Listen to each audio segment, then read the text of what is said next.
May Day పోరాట స్ఫూర్తితో అమరవీరులకు నివాళులర్పించి కార్మిక వర్గం దేశవ్యాప్తంగా జెండాలు ఎగురవేసి మేడే పోరాట దీక్ష దినాన్ని జరుపుకుంటున్నారు. రాజమహేంద్రవరం ఎఫ్ఐటియు అనుబంధ కార్మిక సంఘాలు, రైల్వే కాంట్రాక్ట్ వర్కర్స్ యూనియన్ ఆధ్వర్యంలో యూనియన్ అధ్యక్షుడు ఎన్ రాజేష్ మేడే జెండాను ఎగురవేశారు. ఐఎఫ్టియు తూర్పుగోదావరి జిల్లా అధ్యక్షులు ఏవి రమణ మేడే విశిష్టతను తెలియజేశారు. 5 బళ్ల మార్కెట్ వద్ద ఐఎఫ్టియు నగర కమిటీ ఆధ్వర్యంలో ఐఎఫ్టియు ఉమ్మడి తూర్పుగోదావరి జిల్లా అధ్యక్షులు ఏవి రమణ జెండాను ఆవిష్కరించారు. ఈ సందర్భంగా జరిగిన సభలో ఏవి రమణ, వాసంశెట్టి భద్రం, కె రాంబాబు, ఆర్ దుర్గారావు మాట్లాడారు. కార్పెంటర్స్ యూనియన్ అధ్యక్షులు కె రాంబాబు ఆవిష్కరించారు.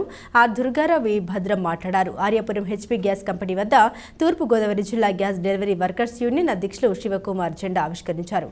కేంద్రంలోని మోదీ ప్రభుత్వం ఫాసిస్ట్ విధానాల్ని అమలు చేస్తోందని, కార్మిక వర్గాన్ని మతపరంగా విభజించి పార్లమెంట్ ఎన్నికల్లో లబ్ధి పొందాలని చూస్తోంది, ప్రజా ఉద్యమాలపై నిర్బంధాన్ని ప్రయోగిస్తుందని, కార్మిక హక్కుల్ని, సౌకర్యాల్ని కాలరాస్తూ ఉందని తీవ్రంగా విమర్శించారు. ప్రభుత్వ రంగ సంస్థల పరిరక్షణ, ప్రైవేటీకరణకు వ్యతిరేకంగా కార్మిక వర్గం పోరాడాలని పిలుపునిచ్చారు.